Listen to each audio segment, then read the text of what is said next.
Am I going? In this episode of My Mic Sounds Nice, we discuss how another rapper is senselessly murdered, and how a historically black college becomes white, and how the Knicks win the chip, and then we want to see how they match up against the Space Jam All Monstars. Start over. We recorded it. It's Don't- live. If Chuck ain't here, we good. Go ahead. Rewind, That's what we rewind doing? selector, That's what we rewind, doing? All right. rewind selector. Come back All now. right, that's for the blooper reels. All right. In this episode of My Mic Sounds Nice, we discuss how another rapper is senselessly murdered, how a historically black college becomes white, and how the Knicks win the chip. And then we want to see how they match up against the Space Jam Monstars. Then we close things out with the Robinson Report. Welcome to My Mic Sounds Nice, a freestyle conversation about health, relationships, and culture. Once again, this is Tim representing This might be the BK all day. Glad to be with you. My mic sounds nice. This is Kev, aka Reggie Jacks, coming from the Bronx, having so much fun. We gave you the intro twice. Yep. My mic sounds nice. This is Aaron, the producer, messing all types of things up this morning. I got up early too to be ready. And See, I'm what it is we're streaming and we wanted to show you the vulnerability at times when improvisation goes wrong. So stop thinking everything you do has to be perfect. All right. no doubt. We So- are on YouTube. This ain't CNN. Exactly. So how's everybody doing? I'm good, man. I'm good. Kev's good too. We survived the 5-borough bike tour. We survived the five borough. You know Yeah. what, Tim? Let me tell you this, bro. Don't ever let me complain about that ever again. All right. Because for years I complained. No doubt you did. And That's true. And the last 3 years, I have completed every hill without any problem. This year, I fueled and I ate the whole trip because I learned that's the way to deal with endurance. All right, that's what's up. And I would think I would say I was pretty good, Kev.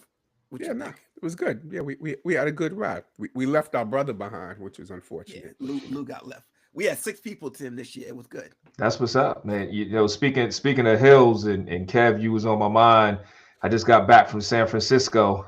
Nice. The place of the nuptials, and man, them Rice-A-Roni trolley hills. Yeah, I was doing 4 miles a day walking. I was like, yo, this is almost like walking straight up and then walking to the water. But it was beautiful, though. man. That's good. The scenery, but yeah, I was definitely taking them hills. Like, yo, this is crazy. Between that and then seeing the driverless taxis all over the place in San Yeah, all over? Francisco. Yeah, Hello? yeah. They were in, because I was in like the Union Square area. Mhm.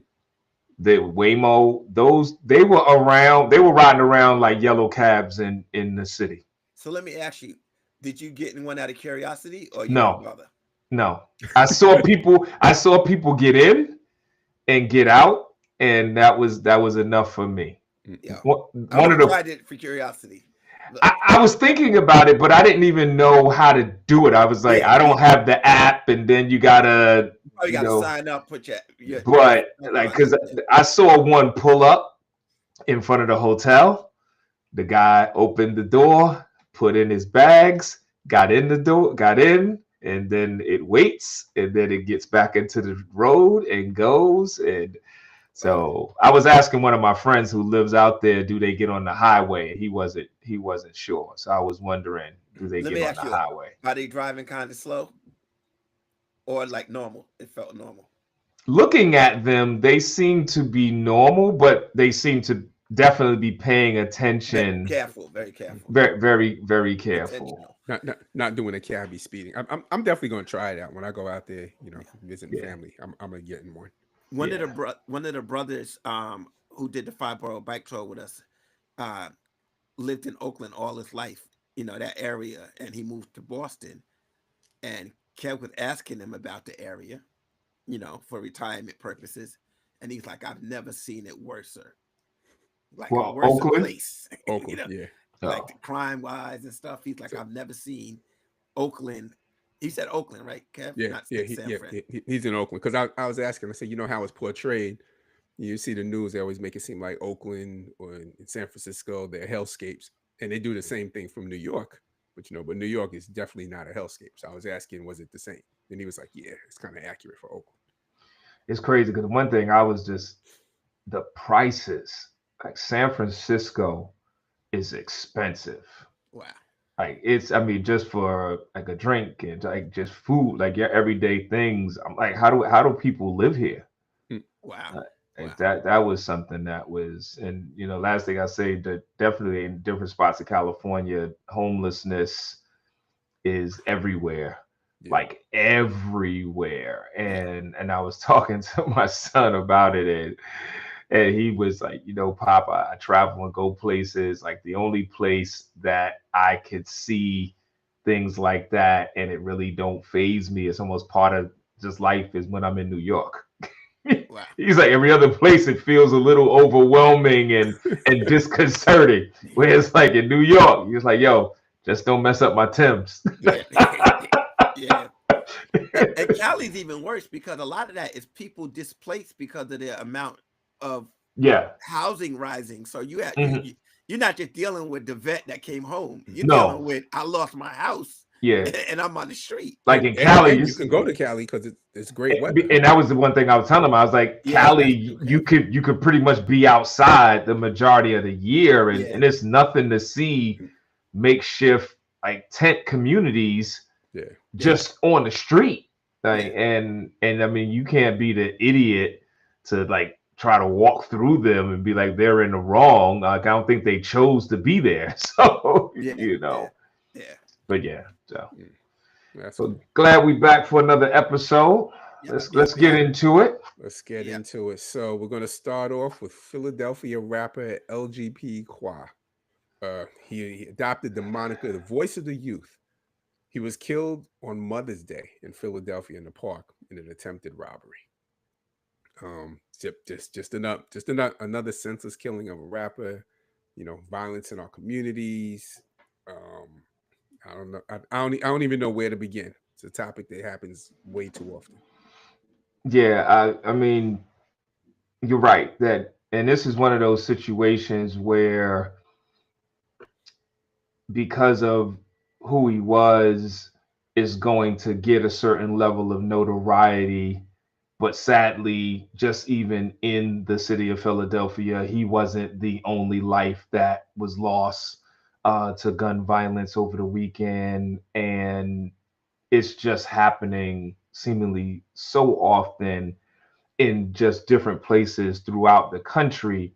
And you just wonder, like, when is something going to happen that really will make people kind of stop? And like, when is enough? And you hate to think that way because any loss of life is tragic. But I can say for me personally, and being a lover of hip hop, and I've used some of his work in my workshops and class, it just hurt because he was so Philly, like in the sense of everything that he embodied, and he had his own challenges, and he was one of those individuals that used his mistakes to really motivate young people and speak to them in a way. And then I also feel he embodied what us as three old hip hop heads would love to see, in the sense of he understood the importance of hip hop from a historical standpoint. So he would freestyle over self-destruction. He would freestyle over Straight Outta Compton, and he was really, and Aaron will appreciate this, like he was an MC's MC. Like he wasn't just giving you what is really popular today. Like Yes. so in some ways, as an MC, he's an old soul, and then it's the voice of the youth. And so he's speaking to young people in a way that honestly is different than a lot of the popular hip hop that they're getting. So it just really hurts. Yeah. I didn't know Young Blood at all, Tim, and so I went and did my deep dive and listened to his music and was thoroughly pleased. uh, it's sad. It saddens me, especially when you listen to like the song that stuck out to me was the Insomniac woke joint. Like that is like brilliant to me. Like the song is like the lyrics is really ill. So I definitely appreciated him as an artist. But I'm really saddened over even the people that we hold up in our community aren't safe anymore in our community. You know, when we were younger, Scott LaRock dying was a tragedy, a Major, nationwide tragedy. major. Great point. You Great know, point. so we've gone from that to people dying, and it's just like, oh, okay, whatever. Like I looked up just Philadelphia, like recent deaths, and it's like 3 rappers have died in, I think this year, by gun violence. And that's just in the city of Philadelphia. So it really saddens me. I don't know the answer in how to fix this. The young kids seem to be really desensitized to death in a way that even when we were going through the crack epidemic, we weren't desensitized to death. We weren't. We were like, wow, this is bad. This is horrible. But I think the kids are desensitized to it. Like it's almost like uh they don't internalize it. They don't internalize the pain in the same way unless they're very much connected to the artist. Like when Scott LaRock died, it didn't matter if you like BDP or not. Everybody was like, wow, this is too much. When Biggie and Pac died, people were like, wow, this is really too much. So I'm not saying that we don't make the same, all youth make the same mistakes. So I'm not getting on the young people today, Tim, in a different Understood. way. It just, and I don't even blame them because it just happens so much that makes you desensitized. But I wish that wasn't the case. I don't even know if it happened so much in comparison to us. The murder rate was like 4 times as high back when we were young. I I'm think talking there about was stars. I'm talking about stars, not death. okay. Talking about stars. I got you. Yeah, well, okay, yeah. Then definitely it happens so much now with stars. I think that it's definitely interesting when you kind of look at how the young people look at the death of stars, and there is kind of oh well, there's less reverence for a star than there once was because we know more about them. Before, when we had just fanzines and we got your stuff from Right On and these other things, you just thought that these people were great. Now we kind of know them. We don't know them in totality, but we know more sides of them. So we get to see their warts. We get to see the bad things about them. And that takes them off of their pedestal. I just think it makes it more easy. And then with the income inequality, we always talk about the income inequality from like the middle class or the working class to the wealthy just across the nation. If you go back into our own neighborhoods, there's supreme income inequality between the people that are working, people that have degrees and are doing things, because by and large, we don't get out of our own community. We still wind up living there. So that's even a larger gap of income inequality there. And you've got grimy people. I mean it brings up some things where, and I hate saying this, but there were times where, to the point you was bringing up, there was a semblance of rules in the midst of the confusion. So, for example, we all came of age in Washington, D.C. during the height of the crack era when DC was putting up murders that had them close to like New Orleans and Gary, Indiana. Like it was going down. Yeah. But the go-go stars were untouchable. Like we really think about it. Like the Little Bennies, the Chuck Browns, the Essence, the Could go Jump, and anywhere and they, nobody like touching them. their movements, they were able to move different because now some things may happen at the show, Not but to them. but not to them. And that's what I'm saying. Like we're not making light of it, but there was still this semblance of like, nah, that kid is different. He's here for us. He's here for our community, and he's not going to get hurt in my neighborhood because the next neighborhood's not going to be okay with that. You let Chuck Brown get hurt in Southeast, Northwest ain't going to like that. Yeah, you know, like yes, without a doubt. Because and then even because you all left by the mid '90s, and so I'm thinking about Backyard Band, and one of their leads was this brother named Big G, and he was untouchable. Like before he even got there, and to Aaron's point, they could go in any hood. It wasn't like, oh, you only good in Northwest, but if you go over to Southeast, it's gonna be a problem. I remember growing up in East New York, Brooklyn, and there was a level of protection when people realized, like, nah, he's doing good. He's on his way to college. Like that to me now is gone, which then goes to the neighborhood don't have any OGs anymore to the degree that we had it. Like I remember being told to stay on certain paths by those who lived with the consequences of veering off of that path. Yeah. And also me having enough reverence for them to listen to them. You know, so it goes both ways. You'll have some elders that's like, yo, man, I'm trying to talk to these young people and they not trying to listen to anything. But then you talk to the young people and the young people feel like, yeah, they the way they come. So it's this communication gap that has created this feeling of a love gap. Yeah, that now it has us in this situation, and something has to change. It just can't continue like this. Yeah, I think our generation failed the youth. I think the injection of crack and that crack epidemic era, that generation didn't listen to OGs because you had a unprecedented drug epidemic occur, and then because they didn't listen to their OGs because they were just committing, like Kevin just said, thousands upon thousands of people were getting killed, way more than now.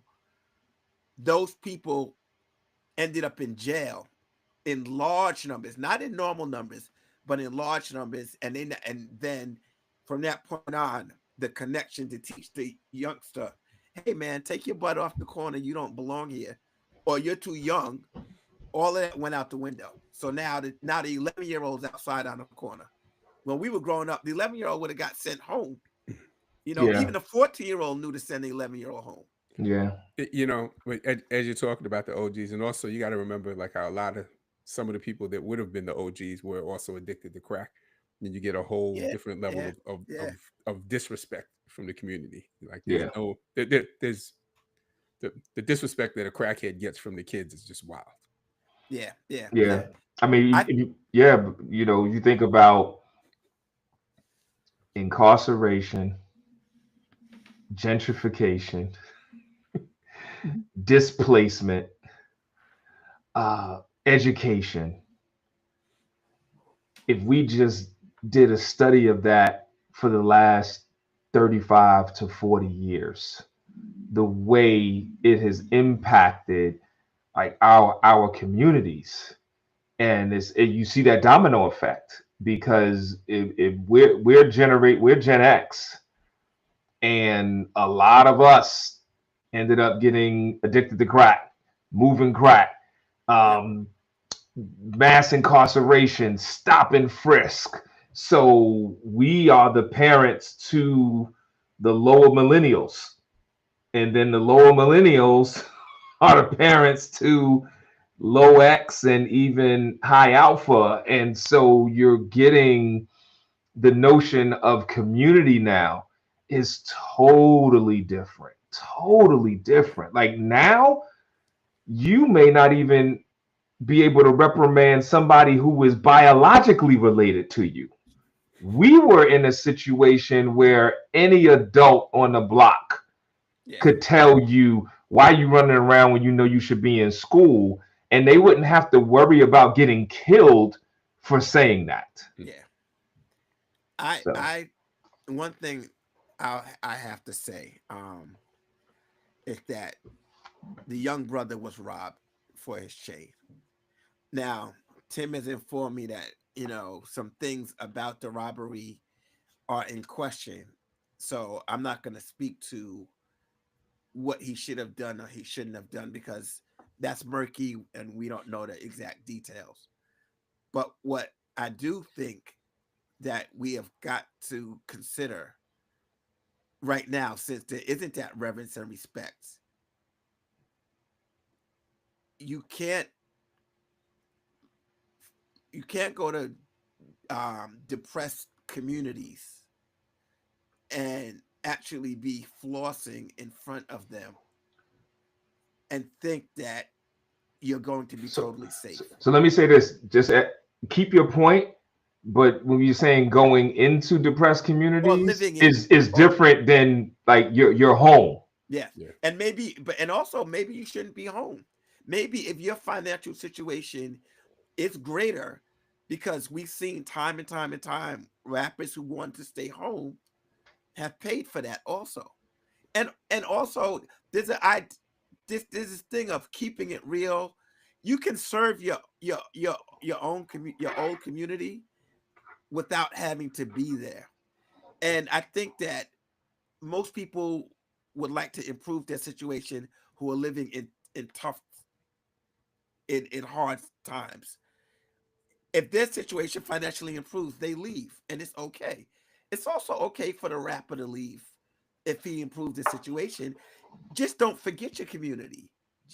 So I also even question a lot of rappers who stay because they often get hurt and robbed. You And know, go and, ahead. and Kev chime in, but like it would be because honestly, as you're speaking, I'm thinking about Nipsey Hussle. Yes. Yeah. But and this is just following LGP Qua as he was coming up. Like financially, he wasn't where Nip Nip was. Nip Yeah. was. Yeah. And so and honestly, part of the which is a different conversation, a lot of people, truthfully, I feel like a lot of people that are mourning and acknowledging the young brother now was probably in a position where they could have opened doors to help put him on to the point where maybe his financial situation would have changed to the point where you're speaking about, Yeah. because his message was different, but the money and the streams and the dough was going to the drill rap and the murder rap, and so Yeah. he's Fighting against that he's wave. he's fighting against that, and constantly in his lyrics saying like I'm not going to sell out, which means like there have been situations where He could have. his talent could have like, oh, if I just do this and just do a couple of tracks, then I could be in that situation. So part of it is just Especially since he could spit. yes. So Yeah. but it doesn't nullify your point. It's just as we Yeah. get Yeah. down, Yeah. we try to dig in and No, make it a case absolutely. by Absolutely. case basis. Whereas like Nip was on, Yeah. like he was on in a major way. Yeah. And So especially you know him better than me. So yeah, I'm glad that you're speaking up. I, But I, just in general, tuck your chains. It's okay, man. It's okay. Tuck your chain. It's all right. But go ahead, Kev. I would say, and I think the overall thing is, I don't even call it one of flossing because I get it. Sometimes we want to buy nice things, um, but don't want to blame the victims at all. But sometimes when you have things that are showing wealth, that are flashing, you then put yourself in danger because there are people out there, and it's just It's society. Like not right. it's not right. It's what it is. Yeah. You wouldn't uh have a daughter or a woman in your life go out there wearing something that's something very provocative and that would attract a lot of attention, not because she can't do that, but because you understand what the potential response could be and the danger it could put them in. You wouldn't walk around with $100 sticking out your back pocket through the hood. Why wouldn't you do that? Because you know you're not going to make it too far before somebody takes your money. Who needs your money? who needs your money or feel that they need their money and they see it. So and feel that you don't deserve to have what they need. So that, like, you know, it's a double because my need is greater than your need. and you have and my need, it doesn't matter. It's a cycle of devaluation. It's a cycle of self-hatred. Yeah. You know, most importantly, our heart goes out, just all of them, because even you're talking about rappers. There was a young man who was murdered in Philly last weekend who was 12 years old, and he was an aspiring, you know, rapper and performer, and yeah, it's just too much. And as you said, we survived greater numbers and gone through greater things, and you would hope that in our physical lifetime we would see things change, and there's definitely a lot of room for us to do more and us to do better, because collectively we got to take a level of ownership of where our communities are right now. Yeah, I think it's time for the OG rappers. They really need to stick their nose in. Like, I know the Snoops and all of those guys, they kind of want to be friends with these young guys, these younger rappers. Got But to do it in I a don't care different if they're way. in their 40s or 50s or late 30s. If they got the sense, we are in a crisis to the point where you got to pull up on these young rappers and make them take your game. Like, you got to be Yeah. in the butt. No, that you're right. You absolutely right. Like there's a need for another movement, and we could sit here and be like, oh, it should be teachers and it should be the church and all of these other things, and there's space. This problem is large enough. There's space for everybody. Yeah. But to your point, like, we celebrated hip hop turning 50. Then that means there's a lot of people in this game that have resources. There's a lot of people in this game that have knowledge, and I feel like, if nothing else, you owe it to the culture. Like, you know, because you most owe of it us to the spend more time culture. taking than giving. It's time to give back. To like roll up for real and not befriend the young upstart cat because that makes you musically relevant again. Like, roll up on that young cat to really mentor, to really sew into them and show them how to move and do things better than you. Let them learn from your mistakes and not just reap off of your success. So well said. Well said. Ashe. No doubt. Now, the next attack, the next problem we got in our community. Yeah, I'm about to say another form of attack. Another form is FAMU under attack. A Ron DeSantis supported candidate, Marva Johnson, was selected to be the next president by the Board of Trustees of Florida A&M University. Communities in outrage. They kind of saw it coming. There have been change.org petitions going out for probably the past about 2 or 3 weeks. They knew it was coming, and now here we are. Another historically black college, Florida's largest historically black college, one of the largest historically black colleges in the country, is under attack. Yeah, the petition is at 13,267 signatures. Mm-hmm. Yep. We haven't said what we think, but I'll just tell our listeners, it's up on the screen. Go sign it. Now, what you think, Tim? You know,